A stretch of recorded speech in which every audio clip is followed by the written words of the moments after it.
একঘেয়েমি সেই চিকেন কষা ভালো লাগে না আর বাবা খেতে। তাই আজকে মাথা নষ্ট করার মতন চিকেনের একটা রেসিপি শেয়ার করছি। এর জন্য লাগছে চিকেন, এর সাথে দিয়ে দিচ্ছি পরিমাণ অনুযায়ী লবণ, হলুদ গুঁড়ো, লাল লঙ্কার গুঁড়ো, কাশ্মীরি রেড চিলি পাউডার, ধনে গুঁড়ো, সাথে দিয়ে দিচ্ছি কিছু পেঁয়াজ কুচি আর সর্ষের তেল। ভালোভাবে এটা মিশিয়ে আধ ঘন্টার জন্য সাইডে রেখে দিচ্ছি। এবার একটা বড় সাইজের পেঁয়াজ এইভাবে কেটে নিলাম। এদিকে নিয়েছি এক বাটি পরিমাণ টক দই, তার মধ্যে দিয়ে দিচ্ছি লঙ্কার গুঁড়ো, লবণ, হলুদ গুঁড়ো, ধনে গুঁড়ো। ভালোভাবে এটা মিশিয়ে নিচ্ছি। এবার একটা গ্যাসে কড়া বসিয়ে দিয়েছি, তাতে দিয়ে দিলাম সর্ষের তেল। সর্ষের তেলটা ভালোভাবে গরম করে দিয়ে দিচ্ছি একটা তেজপাতা, গোটা গরম মশলা, পেঁয়াজ কুচি, কাঁচা লঙ্কা কুচি, আদা রসুন বাটা, টমেটো কুচি আর এই টক দই গোলা মশলার জল। ভালোভাবে সব কিছু কষিয়ে এবার চিকেনটা দিয়ে দিচ্ছি।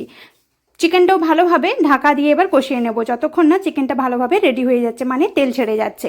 আর এদিকে নিয়েছি হাফ বাটার হাফ ঘি, সাথে দিয়ে দিচ্ছি ওই পেঁয়াজ আর টমেটো কুচি। ভালোভাবে এগুলো হালকা ভেজে নেব। তার সাথে মিশিয়ে নিচ্ছি ধনে গুঁড়ো, লবণ আর মৌরি গুঁড়ো। অবশ্যই মৌরি গুঁড়োটা ব্যবহার করো, তাতে এটা খেতে খুব ভালো হয়। এদিকে চিকেনটাও ভালোভাবে কষা হয়ে গেছে, মানে চিকেন থেকে ভালোভাবে তেল ছেড়ে গিয়েছে। এর সাথেই ভেজে রাখায় পেঁয়াজ আর টমেটোটা মিশিয়ে নিচ্ছি। এবার ওপর থেকে গরম মশলা গুঁড়ো ছড়িয়ে নিলেই তৈরি হয়ে গেল এই দুর্দান্ত সাথে চিকেন দো পেঁয়াজা, যা খেতে হয়েছে অসাধারণ, যা রুটি, ভাত, লুচি বা পরোটার সাথে সত্যিই অসাধারণ লাগে খেতে। তবে তোমাদের কেমন লেগেছে অবশ্যই জানিও।